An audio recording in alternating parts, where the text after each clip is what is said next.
Nancy Guthrie literally just vanished from her home in Tucson, Arizona.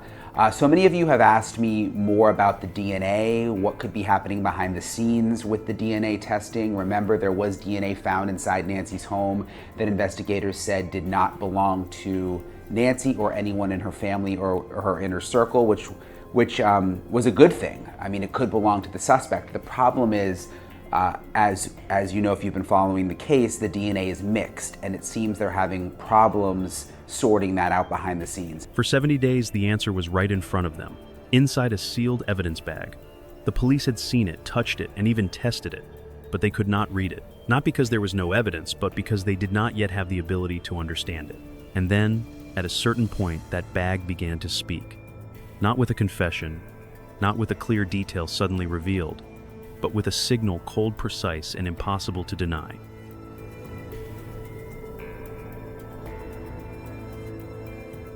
Nancy Guthrie disappeared from her own home in Tucson. No warning, no message, no sign that she was planning to leave. She simply vanished. There was no clear sign of a break-in, no scream, no camera capturing her final moment. Only a gap, as if her existence had been erased from that house in a single instant. But then something appeared, something that did not belong to her. A foreign DNA sample. It was there in the most private space, like a silent statement that someone had entered. Someone had been very close, and maybe had taken her away. In modern criminal investigation, DNA is gold. It can pull a suspect out of the shadows in just hours. When the police put that DNA sample into CODIS, the national DNA database, they expected a familiar result, a name, a record, a past. But what they got was zero. No match, no identity, no history. That DNA did not belong to anyone in the system. It was like a ghost reel, but not existing on any map. And from that moment on, the case began to slip away from normal logic.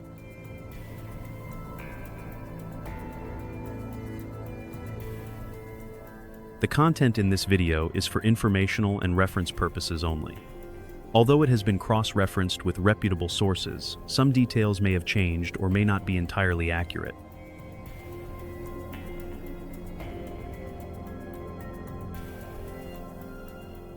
It sounds impossible having DNA, but still not finding the person.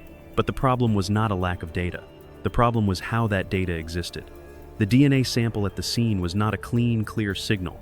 It was layered, mixed, and overlapping, built from many people, many contacts over time. Every touch, every strand of hair, every skin cell left a trace, and all of it blended into a maze. Imagine standing in a closed room where dozens of people are talking at the same time. You know, there is one important voice, but you cannot separate it from the noise. DNA works the same way. The signals are mixed, hidden, and distorted. And the most critical detail is this. The suspect's DNA made up only about 10% of the total. Too small to stand out. Too faint to identify. It did not disappear. It was still there, but it was buried. 10%. A small number, but enough to freeze an entire investigation. It was like a song where the singer's voice is drowned in static. You know the song exists, but you cannot hear the words. That was exactly what analysts were facing. They did not lack evidence. They were trapped inside it. And as each day passed, the evidence bag remained silent, almost as if it was challenging them, as if the truth was right there, but no one could reach it. Many people looked at the case and said there were no leads, but that was a dangerous misunderstanding. In reality, everything needed had been there from day one. The problem was not missing data, but the human limit in using it. The key traces were still there, untouched, but locked behind the limits of technology. The truth did not disappear. It was only delayed. And the most frightening part was not the mystery, but the fact that the answer had always been there right in front of them, yet completely out of reach. Then another direction appeared. Not by directly chasing the suspect, but by following the trail through his family. Genetic genealogy. A simple but chilling idea: you do not need the criminal's DNA. You only need DNA from someone related to him. A distant relative. Someone who had submitted their DNA to a testing service just to learn about their family history with no connection to crime at all. But in that moment, they had unknowingly opened a door. An entry point where everything hidden could begin to come into the light. These systems do not ask if you are a criminal. They do not search for names. They search for connections. Instead of asking who are you, they ask who do you belong to. Small pieces of DNA are compared, matched, and linked with millions of other data points. And from those scattered fragments, a larger picture begins to form a family tree.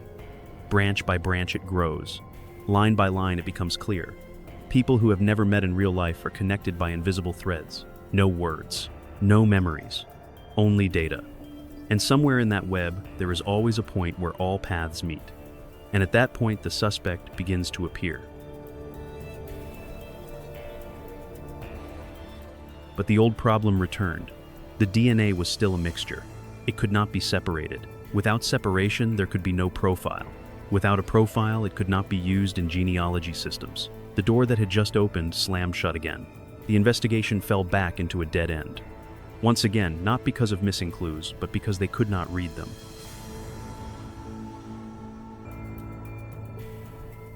And that same problem stood like a wall. The DNA was still tangled, impossible to break into clean parts. Without that, no full genetic profile could be built. And without a profile, there was no way to run it through genealogy databases. The door that had just opened, the hope that had just appeared, was shut again right in front of them. The case stalled once more, not because of a lack of evidence, but because the evidence was too complex to decode. Everything was still there, still real, but beyond what technology at that time could handle. And that was what made it truly frightening. The truth had not disappeared. It was stuck right within reach, but impossible to touch. The process was like peeling an onion one layer at a time. Each layer removed took away some of the noise, and slowly what remained became clearer. A genetic fingerprint. No name, no face, but clean enough to stand on its own. And at that moment, the case came back to life.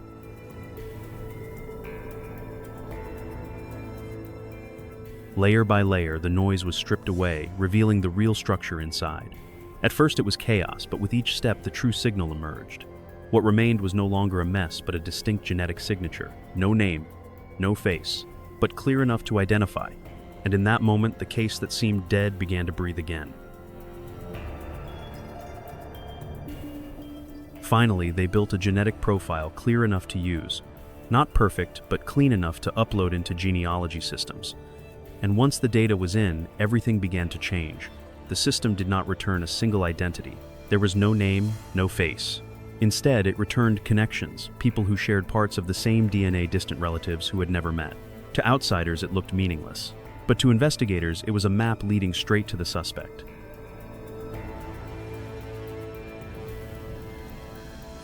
And then, a name began to appear from the data. Not someone you would expect. No criminal record, no history, nothing unusual. Just an ordinary person, so ordinary that you would not remember his face if you passed him on the street. But data is not fooled by appearances. It does not care about feelings or impressions. It follows logic. And connection by connection, branch by branch, the circle tightened, until only one point remained, and everything led to him. They still could not act right away. Everything was almost complete, but they needed one final piece, a direct DNA sample from him. And to get it, they had to wait. Watch every small movement, track every habit, wait for a small mistake, something left behind. A cup, a piece of paper, something that looked meaningless but was enough to give them what they needed.